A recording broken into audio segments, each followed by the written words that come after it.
আঙুলের ছাপ নিয়ে আবাস যোজনার কাটমানি লুট। দিনহাটায় পঞ্চায়েত সদস্যের বিরুদ্ধে বিস্ফোরক অভিযোগ। আবাস যোজনার ঘর পাইয়ে দেওয়ার নাম করে কাটমানি নেওয়ার অভিযোগ রাজ্যে নতুন নয়, কিন্তু এবার কাটমানি আদায়ের যে অভিনব ও ভয়ঙ্কর পদ্ধতির অভিযোগ উঠল কোচবিহারের দিনহাটায়, তা শুনে কার্যত চোখ কপালে উঠেছে সাধারণ মানুষের। উপভোক্তাদের আধার কার্ড ব্যবহার করে বাড়িতে বায়োমেট্রিক মেশিন বসিয়ে সরাসরি ব্যাংক অ্যাকাউন্ট থেকে কাটমানির টাকা তুলে নেওয়ার মতো বিস্ফোরক অভিযোগ উঠল এক পঞ্চায়েত সদস্যের বিরুদ্ধে। চাঞ্চল্যকর এই ঘটনাটি ঘটেছে দিনহাটা বিধানসভা ২ নম্বর ব্লকের বড়শাকদল অঞ্চলের অন্তর্গত ৭৩ নম্বর বুথের দুরাচাপড়ি গ্রামে। অভিযুক্ত পঞ্চায়েত সদস্যের নাম রিঙ্কু বর্মন। রবিবার সকাল থেকে এই দুর্নীতির প্রতিবাদে উত্তাল হয়ে ওঠে গোটা গ্রাম।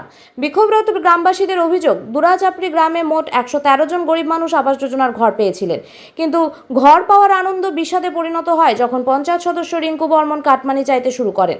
অভিযোগ, তিনি নিজের বাড়িতে একটি বায়োমেট্রিক মেশিন বসিয়েছিলেন। এরপর উপভোক্তাদের ডেকে এনে তাদের আধার কার্ড লিঙ্ক করে আঙুলের ছাপ নিয়ে প্রত্যেকের অ্যাকাউন্ট থেকে ১০,০০০ থেকে ২০,০০০ টাকা পর্যন্ত তুলে নেন। সহজ কথায়, কাটমানি দিতে অস্বীকার করার কোনো উপায় তিনি রাখেননি। আবাস যোজনার পাশাপাশি সরকারি পাড়ায় সমাধান প্রকল্প নিয়েও বড়সড় দুর্নীতির অভিযোগ সামনে এনেছেন গ্রামবাসীরা। তাদের দাবি, ওই গ্রামে পাড়ায় সমাধান প্রকল্পে ১০ লাখ টাকা বরাদ্দ হলেও বাস্তবে ১ টাকারও কোনো কাজ হয়নি। পুরো টাকাই আত্মসাৎ করা হয়েছে। এদিন সকালে সংবাদ মাধ্যমের ক্যামেরার সামনে নিজেদের ক্ষোভ উগরে দেন রানু বর্মন, সচিন বর্মন সহ অন্যান্য গ্রামবাসীরা। তারা স্পষ্ট জানান, আমাদের আধার কার্ডের আঙুলের ছাপ নিয়ে জালিয়াতি করে টাকা তোলা হয়েছে। আমরা গরিব মানুষ, আমাদের ওই ১০ থেকে ২০,০০০ টাকা অবিলম্বে ফেরত দিতে হবে। সেই সঙ্গে পাড়ায় সমাধান প্রকল্পে ১০ লাখ টাকা সম্পূর্ণ হিসেব প্রশাসনকে দিতে হবে। রবিবার সকালে অভিযুক্ত পঞ্চায়েত সদস্য রিঙ্কু বর্মনের খোঁজে তার বাড়িতে যাওয়া হলে দেখা যায় পুরো বাড়ি তালাবন্ধ, বাড়িতে কেউ নেই। গ্রামবাসীদের দাবি, দুর্নীতির কথা জানাজানি হতেই এলাকা ছেড়ে পালিয়েছেন তিনি। এই ঘটনাকে কেন্দ্র করে দিনহাটার রাজনৈতিক এবং প্রশাসনিক মহলে তীব্র চাঞ্চল্য ছড়িয়েছে। প্রশাসন এই অভিনব জালিয়াতি ও কাটমানি চক্রের বিরুদ্ধে কি পদক্ষেপ নেয়, এখন সেটাই দেখার। আমরা সরকারি আবাস যোজনার ঘর পাইছি, ১০,০০০ টাকা করে কাটমানি নিচে, আমরা কাটমানির টাকা ফেরত চাই। ওই কাটমানির টাকা ফেরত চাই, কাটমানির টাকা ফেরত চাই। ছাড়ছি না, ছাড়বো না। আমরা ১০,০০০ টাকা নিচে কাটমানির টাকা ফেরত চাই। আমার তো ১১,০০০ টাকা আছে, কাটমানির টাকা ফেরত চাই, ফেরত চাই। বলো না কি উদ্দেশ্যে টাকা নিছে? ঘর দেওয়ার প্রবঞ্চনা দিছে। ঘর কি পাছিলেন?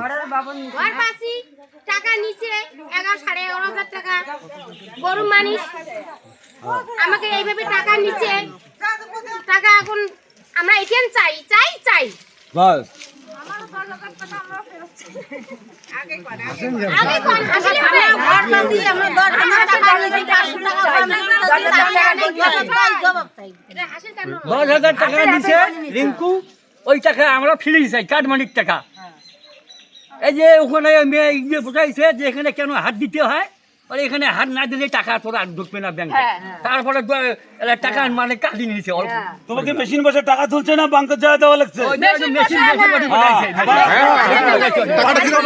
মেশিন বসে আমার কাছে টাকা নিচ্ছে, বলছে যে কথা কথা শুনে টাকা ঢুকবে না, টাকা সামনে আসি কথা বুঝবো না। আমার ১০,০০০ টাকা ওনার অ্যাকাউন্টে চলে যাবে। কাটি নিলে